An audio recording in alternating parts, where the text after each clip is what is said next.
bonjour à tous, bienvenue sur la chaîne de l'Hexamone Crypto. Nous sommes le vendredi 4 août 2023, 7h40 à l'heure à laquelle je fais cette vidéo. On va faire un point bien sûr sur la situation du Bitcoin et on va regarder aussi quelques cryptos du top 100. Allez, on démarre avec cette map.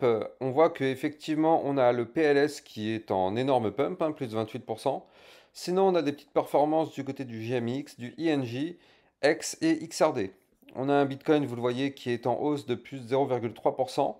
Donc tant que le Bitcoin est en hausse, on devrait bientôt voir des cryptos qui devraient repasser dans le vert, sauf si le Bitcoin se met à cracher. Allez, on va analyser tout ça en détail. Voilà.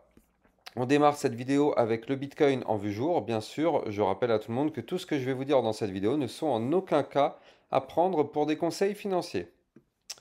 Alors, là, avec cette vue jour, c'est intéressant. C'est intéressant parce que hier, on a clôturé la journée avec un chandelier, vous le voyez ici, avec un tout petit corps de bougie et une grande mèche par le haut et une grande mèche par le bas.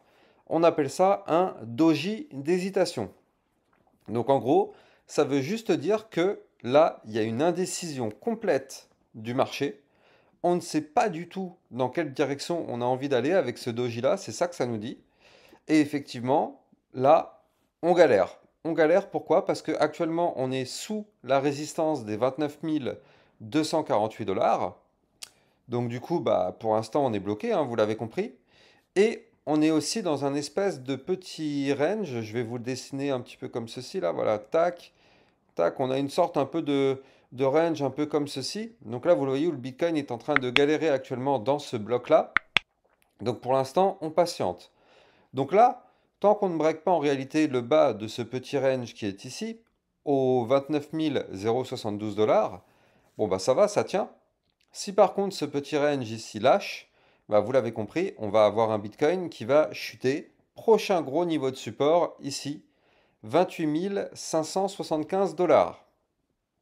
Donc là, tant que on est dans le range pour l'instant, on a l'espoir. Je vais vous montrer tout à l'heure pourquoi le Bitcoin pourrait remonter un petit peu aujourd'hui ou dans les prochains jours. On va regarder pourquoi au travers d'une figure chartiste intéressante qu'on va regarder tout à l'heure en vue 4 heures. Mais là, voilà, en vue jour, on a un Bitcoin qui pour l'instant latéralise. On n'a pas forcément envie de remonter, on n'a pas forcément envie de chuter. Pour l'instant, on galère dans ce bloc qui est là. Il n'y a rien de plus à surveiller. En plus, c'est vrai que là, bah, on est en plein mois d'août.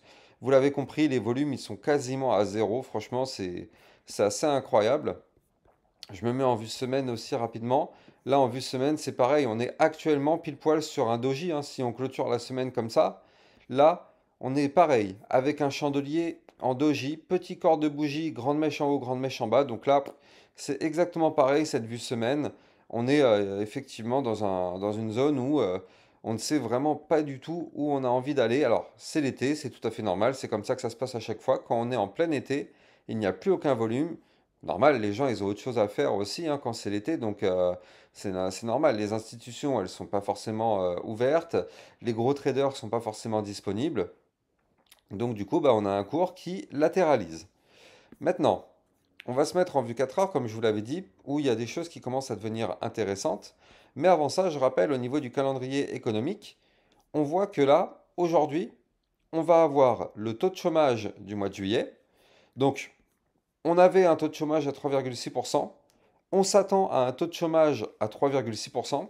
Donc on va voir si effectivement les chiffres seront comme ceux qui sont attendus ou seront différents, ce qui pourrait effectivement entraîner un petit quelque chose du côté du Bitcoin. On va avoir donc le salaire horaire moyen, intéressant, et la création d'emplois dans le secteur non agricole. Donc effectivement, ça va être des indices assez intéressants à suivre pour aujourd'hui. Ça va se passer à 14h30, donc il faudra vraiment être au taquet à 14h30 pour voir si ça commence à bouger un petit peu du côté du marché. Donc voilà, n'oubliez pas que vous avez ce calendrier économique sur mon site internet dans l'onglet La Toolbox, le calendrier économique, et vous avez le lien de mon site ici en description de mes vidéos.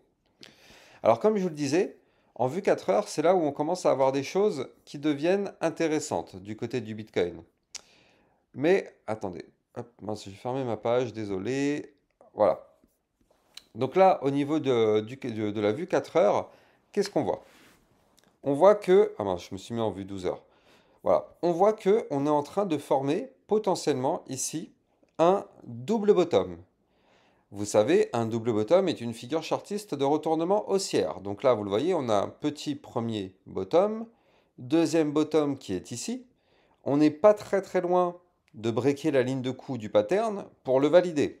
Donc ce pattern sera validé si on break en vue 4 heures, ici, les 29 265 $.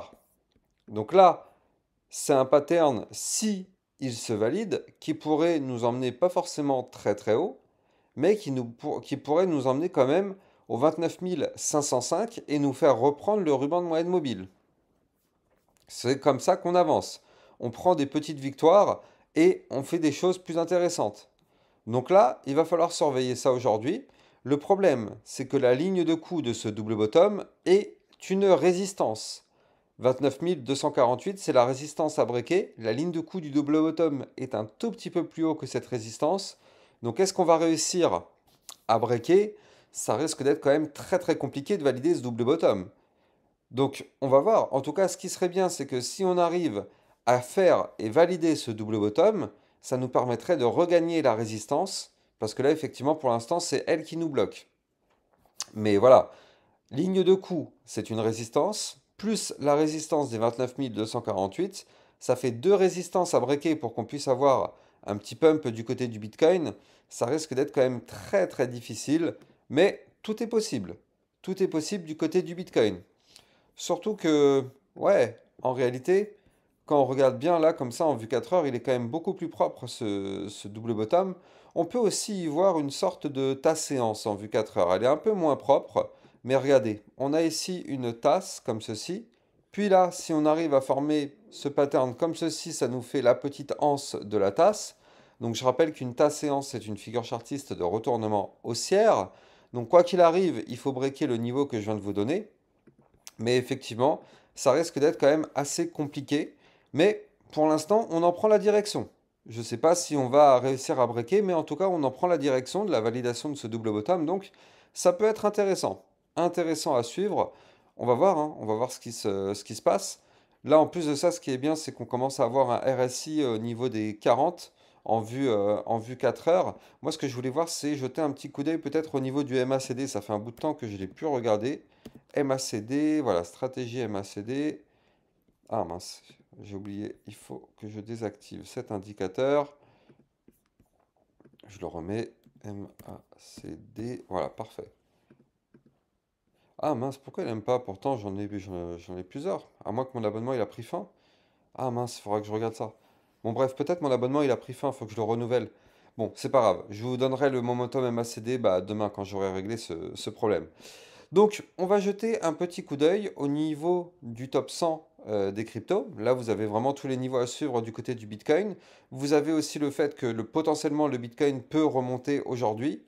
Et donc, du coup, si le Bitcoin monte, bah, le reste du marché risque de suivre le Bitcoin. Allez, on va jeter un coup d'œil du côté du Solana. Bah, le Solana, lui, ça y est, hein, vous le voyez, là, il a en vue 4 heures validé ce double bottom. Enfin, est en train de valider ce double bottom. Par contre, en vue jour, là, c'est un peu moins propre. Disons que là, en vue jour, on a trouvé rebond sur la moyenne mobile 200 périodes du côté du Solana au 22,574. Donc du coup, malheureusement, on est retourné dans son canal ascendant. Donc là, il faut qu'on break le canal ascendant, c'est-à-dire ici, la résistance des 24,048 pour effectivement démarrer une nouvelle phase haussière du côté du Solana. Tant qu'on ne break pas ce niveau-là, malheureusement, vous l'avez compris, on est bloqué. Le Litecoin, bon bah du coup, il y a eu un super buy the rumor, sell the news, parce que là, vous le savez, il y a eu le halving avant-hier, et donc qu'est-ce qui s'est passé depuis le halving? Bah effectivement, le cours a été dumpé, ce qui est plutôt logique aussi, hein, quand il y a une nouvelle qui arrive, bah, en général, les gens achètent avant et revendent alors donc c'est pour ça que là, bah, il y a eu un dump du côté du LTC. Néanmoins, on sait qu'à partir du moment où il y a le halving, on sait que dans les prochains mois, eh ben, effectivement, le cours devrait remonter suite à ça pour commencer à avoir les effets bénéfiques du halving. Vous le savez, quand on est dans la crypto-monnaie, on n'est pas là aussi enfin, on est là pour se faire des profits, mais il faut toujours bien comprendre les échelles de temps. Là, quand on fait un halving, il y a eu des débutants qui ont cru que le jour du halving, on va avoir un plus 10 milliards de pourcents, mais non, ça ne fonctionne pas comme ça. quand on a un halving, c'est une bonne nouvelle, mais c'est une bonne nouvelle long terme. Donc du coup, bah, toutes les personnes qui ont fait des longues x 100 sur le LTC, bah, malheureusement, c'est une grave erreur. Mais en tout cas, le fait d'avoir eu le halving sur le LTC, c'est quand même une très très bonne nouvelle parce que du coup, bah, effectivement, par la suite, dans les prochaines semaines, prochains mois, on devrait commencer à avoir les premiers effets de ce halving, donc effectivement, affaire à suivre. Là, malheureusement, vous le voyez, le LTC, ce qu'il nous fait, c'est quand même plutôt dégueulasse. Il a breaké par le bas, donc le biseau descendant qu'il avait breaké par le haut la semaine dernière. Donc là, malheureusement, ça c'est plutôt bear, hein. Donc tant qu'on ne repasse pas et qu'on ne clôture pas une journée au-dessus des 83,4, le LTC, pour l'instant, il va continuer de chuter. C'est pas forcément très très bon, bien sûr. Ceci n'est pas un conseil financier, mais ouais, le LTC, clairement, c'est pas top top top ce qu'il nous fait, hein. BNB, lui, par contre, ça commence à reprendre un peu de force. Ça, c'est plutôt cool. Je vais vous expliquer pourquoi. Mais n'oubliez pas de mettre un petit like et un commentaire sous mes vidéos. Je rappelle que grâce à ça, ça permet à YouTube de comprendre que les vidéos que je vous fais sont des vidéos de qualité. Donc si vous pensez que mes vidéos sont de qualité, n'hésitez pas à mettre un like et à mettre un commentaire. Ça participe grandement au référencement de ma chaîne YouTube. Donc je compte sur vous pour jouer le jeu. Alors, le BNB, lui, il se dirige doucement mais sûrement vers le haut de son range en vue jour, le haut du range au 248,5. Et regardez ces bandes de Bollinger comme elles sont ultra resserrées du côté du BNB. Ça peut être intéressant de le suivre de près, hein, parce que le BNB, s'il se met à péter le range par le haut, avec ces bandes de Bollinger plutôt resserrées comme ça pourrait sentir bon. Donc là, du côté du BNB, ça peut être une crypto explosive dans les prochains jours, hein. Le BNB, ouais, affaire à suivre, hein. Affaire à suivre de très très près le BNB. Polkadot, malheureusement, qui fait que chuter. Bon, il faut absolument regagner dans les prochains jours ici les 5,158 pour essayer d'avoir un nouveau pump. XRP, bon bah lui c'est pareil, hein. De toute façon tout a suivi le Bitcoin. Dès que le Bitcoin se met un petit peu à cracher, tout crache avec lui. Mais là le XRP il se dirige doucement mais sûrement vers le niveau 0,618 Fibonacci au 0,6425. Sauf s'il arrive à nous former une figure chartiste de retournement haussière. Pour l'instant on ne l'a pas, mais peut-être avoir ici une sorte de double bottom. Et effectivement on pourrait pourquoi pas reprendre un peu de force si on fait ça, mais pour l'instant c'est pas le cas. Le Matic, lui, quant à lui, bon bah ouais, vous l'avez compris, hein, il continue de chuter tant qu'on ne regagne pas ici le bas de l'ancien canal ascendant, 0,7130. Pour l'instant, le Matic ne fait que chuter et pour l'instant continuera sa chute tant qu'il ne regagne pas ce niveau-là. Et on va terminer sur l'Ethereum. L'Ethereum qui lui, ouais, c'est moyen là aussi, mais on a trouvé un beau rebond quand même. On a trouvé un beau rebond du côté de l'Ethereum. Je vais vous expliquer pourquoi. Mais n'oubliez pas aussi que dans les descriptions de mes vidéos, vous allez trouver mon lien Twitter officiel. Je rappelle que c'est sur ce Twitter que je vous diffuse en temps réel des alertes du côté du Bitcoin. Et hier, je vous avais aussi envoyé un petit message de remerciement pour vous dire que bah, c'est vraiment cool. Vous êtes toujours très nombreux et très présents, même en plein été et même quand le Bitcoin ne fait plus rien, à suivre mes vidéos. Donc ça c'est cool, c'est vrai que là, depuis maintenant plus d'un mois et demi, le Bitcoin ne fait plus rien. Donc c'est vrai qu'on s'ennuie un petit peu, mais vous êtes quand même toujours là tous les jours, en attendant effectivement que le Bitcoin commence à nous former des choses beaucoup plus intéressantes. Vous êtes là tous les jours à kiffer avec moi, à continuer d'apprendre. Et ça, vous êtes très nombreux en commentaire à me dire que grâce à mon site internet, vous avez appris plein de choses grâce aux vidéos formations. Donc ça, c'est plutôt cool, ça fait vraiment plaisir. Et quand effectivement on va démarrer un bull run, mais alors là, on va être comme des fous derrière nos écrans parce qu'effectivement, on va trouver des opportunités très incroyables. Mais là, c'est juste qu'en ce moment, il ne se passe pas grand-chose sur le marché. Donc effectivement, c'est un peu tristounet, c'est vrai. Mais en tout cas, on continue d'apprendre, on continue de se former et on continue d'analyser tous ensemble. Et ça, c'est vraiment très très cool. Donc merci à vous encore une fois pour me suivre depuis maintenant plus d'un an et demi. C'est tous les jours, tous les matins entre 8h et 10h que je vous fais des vidéos.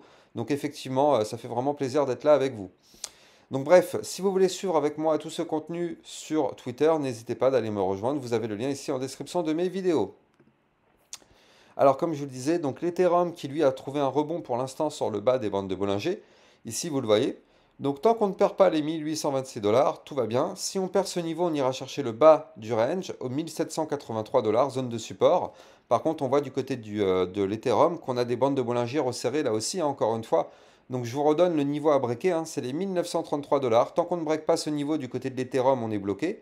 Mais si on break ce niveau, effectivement, du côté de l'Ethereum, ça pourrait être assez intéressant à suivre dans les prochains jours. Voilà, j'espère que vous avez kiffé cette vidéo. N'oubliez pas de la liker, commenter, partagez-les au maximum. Quant à moi, je vous souhaite à tous une excellente journée et je vous dis à demain matin pour une prochaine vidéo. Ciao, ciao!